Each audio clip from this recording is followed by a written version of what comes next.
There are some very critical questions the Congress party needs to answer. Why should funds taken from the Prime Minister's relief fund be transferred to a private fund run by the Gandhi family? How does this make sense at all? Is this not a case of impropriety? And why should the Rajiv Gandhi Trust be taking money from international embassies, from other countries, and then producing reports which seem to push the agenda of that particular country? Joining us on the News Track Showdown tonight, I want to welcome Amit Malviya, representing the ruling Bharatiya Janata Party. Squaring off against him from the media cell of the Congress Party is Pranav Jha.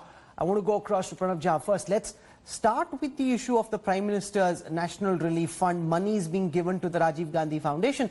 How is it acceptable for the Prime Minister's National Relief Fund to be donating to a private fund run by the Gandhi family? Does this not seem to you to be a complete case of flawed priorities, misappropriation, and why should this money be sent to the Rajiv Gandhi Fund? How is this acceptable?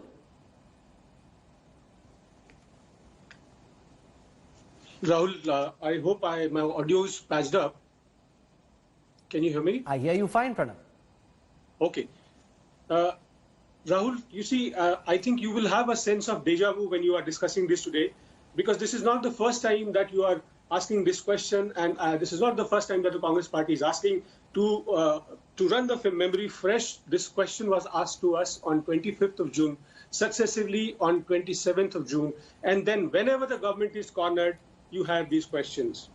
I will not say that government does not have a right.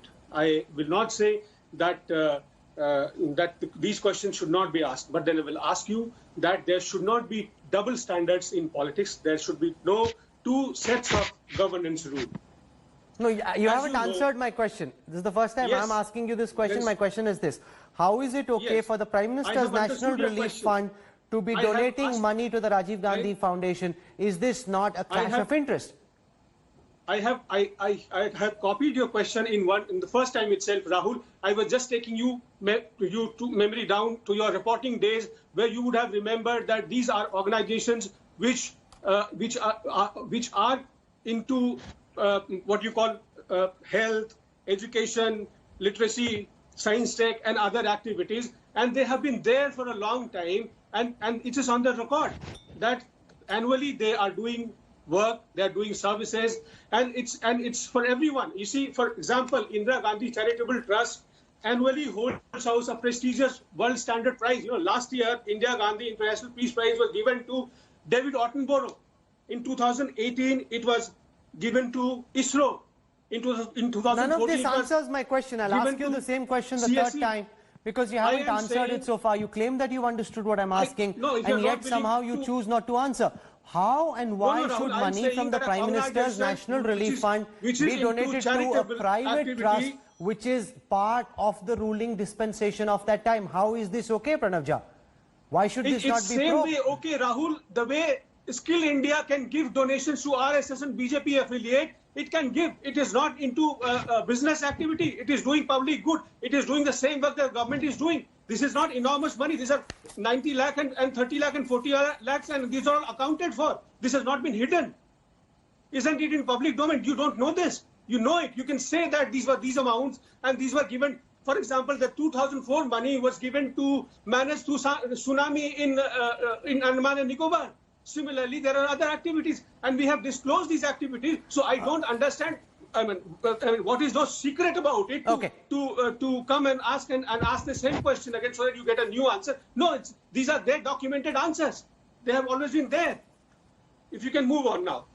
Amit Malviya, the charge against the BJP is this: at a time when Rahul Gandhi claims he's asking you tough questions, you are once again seeking to create a smoke screen and a distraction. If this question is relevant, then why should the RSS not disclose where it gets its money from? Why should the Vivekananda Institute not disclose where it gets its money from? And shouldn't the same set of rules apply? Amit Malviya, respond. Rahul, first of all, let me be very, very clear that the RSS and its affiliates don't take any funding from any government agency. I'm also not the spokesperson for the Vivekananda International Foundation, but I want to put it on record that their chairperson, S. Gurumurthy, had recently put out the documents, the charter of the Vivekananda Foundation in public domain, and he clarified that the foundation does not accept any money from foreign agencies or countries. Now that I have settled the only charge that the Congress had to make against what we have been saying about Rajiv Gandhi Foundation, let me get to the most substantive issues. What is the question that we are raising? That of impropriety, that of lack of probity in public life. The Rajiv Gandhi Foundation is a private trust run and managed by Sonia Gandhi and her family. They've also got some ornamental representation from the inner circle of the Congress party, but we all know what that really means. Where is the issue here? The issue is that in 2008, Sonia Gandhi goes to Beijing on the personal invite of the Chinese government, along with her entire family, to witness the opening ceremony of the Beijing Olympics. The Prime Minister of that day wasn't invited. Now, what does that tell you? It tells you that the Communist Party of China was investing in the Gandhis personally and not so much in the Indian government or the Prime Minister of that time. What follows or unfolds after that meeting is even more startling. You have several studies being put out by the Rajiv Gandhi Foundation advocating a trade agreement with China. What does that result in? It results in our trade deficit ballooning 33 times. But the trade deficit continued to balloon after 2014 as well. It's much bigger now than it was on the Congress's watch. Exactly. Rahul, you have to allow me to finish. I will answer everything that you want to know. It increases 33 times between 2003-4 and 14 when the Congress was voted out. In UPA 1, it increased 17 times, and UPA 2, it increased by 88%. What have we done?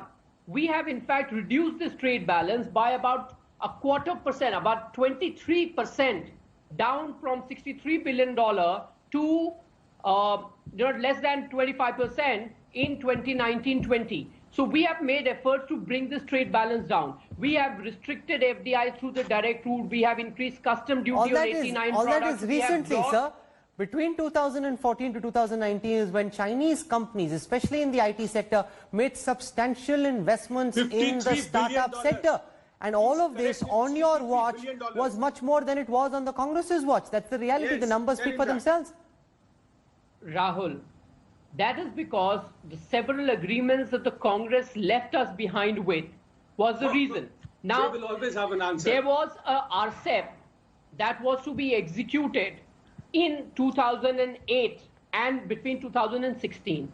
The Congress, despite knowing that the FTA would not be in India's favor, rushed into that agreement and signed an agreement with China in 2012 itself, when the deadline for that negotiation was 2016. What was the hurry? And after that agreement was signed, you saw the trade imbalance starting to balloon. It is only when Mr. Modi came to office and he started looking at the trade imbalance that had been created, is that we started addressing it. We put these checks and balances. By the way, the kind of dumping that was happening in our country of substandard products, we stopped it. We issued as many as 50 orders to do this. There are 12 priority sectors that we've identified. No, we have ensured once again, that it's not. What are we debating here, Amit Malviya? We're not debating your policy versus the Congress's policy. What we are debating is whether you can establish a quid pro quo. And the quid pro quo, which is being suggested, is this: that the Gandhi family, Pranav Jha, went on an all-paid trip to watch the Beijing Olympics. When they returned, the Rajiv Gandhi Foundation came up with a report which advocated a free trade agreement with China, and therefore seeming to suggest that because you went and partied at the expense of the CCP, you're coming back and pushing China's commercial interest. Respond to that charge. Yeah. First thing that he said, Rahul, and I am telling this to my viewers as well, the viewers of India Today, that he charged us of lack of probity and transparency.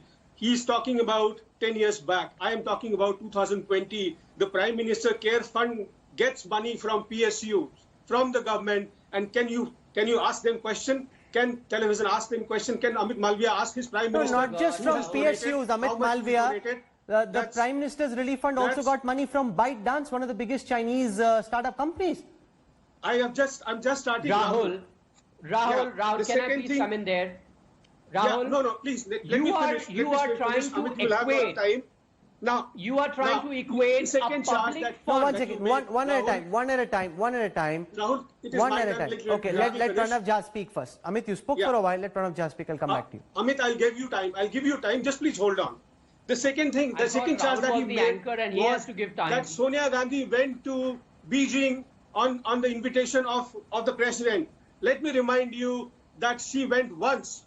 Our Prime Minister went 5 times as CM, and he was the only CM of the country. What was he doing? What was his business? You will have no reply for that. The third thing that is saying that Chinese were investing in China, in India in Gandhis. My charge is that Chinese were investing in Prime Minister, and Prime Minister unashamedly owned it up. He's met, even as Gujarat Chief Minister, even as Prime Minister, he's solicited investment from Gujarat. Even then, when they were attacking our borders, they were attacking our soldiers. Our Prime Minister was soliciting investment from there. So your charge is completely fallen flat. You talk about trade imbalance. You know your trade imbalance has grown to $53 billion. And if you don't know how much is $53 billion, let me tell you, it will be good, I think, 75,000 crore rupees. So what are you talking about? Then you talk about you talk about in fact, I want to ask you the conduct of Prime Minister Modi as Prime Minister and the conduct of Prime Minister Modi as CM as Chief Minister. Tell me, how has he conducted himself? What did he continue to do? Can anybody justify why was he?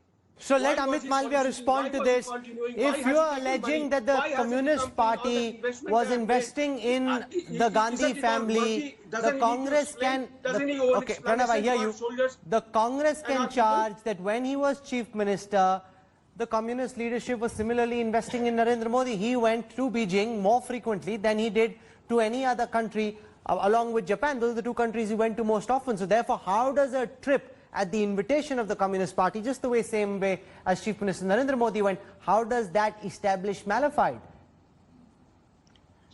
Rahul, I don't understand if a democratically elected chief minister, and I repeat, democratically elected chief minister of a state goes to any country to solicit investment in a state, that is the mandate that the people of the only state chief have minister given of the him. country. Please, Mr. Jha, will you please allow me to speak and not keep speaking over me? This is a place where we have civilized debates. Please, Now, please also include. Okay, Pranav Jha, this is that not he's right. the Let him chief speak. minister. Pranav, you opposed him interrupting you. The same should apply to you as well. Please stay silent. Allow Amit Malviya to speak. But when Sonia Gandhi goes to attend the Beijing Olympics, she's not holding any formal public office. She was chairperson She's of the merely UPA. the president. She was chairperson of the UPA. Chairperson of the UPA is not a public office. It was just a structure created to fulfill the power hunger that Sonia Gandhi had. Even That's though the she was way not they the Prime wanted to run the Minister. government. How does that establish malafide? People But voted it's them not to a power. public They ran the office. government the way they wanted.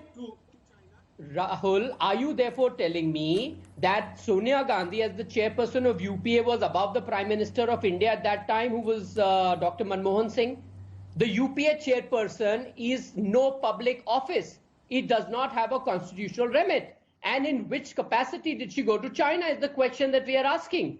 The answer is not coming forth despite this question raging for several weeks now. That is the problem. Secondly, I want to come to the Prime Minister Care Fund. The Congress is trying to equate a public fund that is available and issued by the Prime Minister's office, where everybody, including corporates and individuals, and millions of them have invested and donated whatever they could. They are equating that to Rajiv Gandhi Foundation, which is nothing but a proprietary shop of the Gandhis. Now, how fair is that? Secondly, if you are telling me that ByteDance or TikTok or any other Chinese company donated money to PM Cares Fund, yet the Prime Minister took the decision of banning the app, then what does it tell you about the integrity of the Prime Minister? that I don't care about your money as long as it's about India's security. I will do what is right for the country. And that is the important point. On the contrary, you have Sonia Gandhi and Rahul Gandhi and Priyanka Vadra taking money from the Chinese and selling out this country. Okay, You take donations, you write reports, you get FTAs executed. Dr. Manmohan Singh led this FTA signing with China. These are matters of public record. I have blogged about it. I have tweeted about it. The documents are in public domain. What is the Congress trying to defend? I'm surprised they've sent a rookie to defend themselves because nobody respectable from their side wanted to come and defend the Gandhis today. Final words, Pranav Jha. I'm completely out of time. I'll give you 20 seconds. I know that the flunky that Amit Malviya, he thinks himself to be a heavyweight. Let me tell him that he needs to give his facts on his fingers.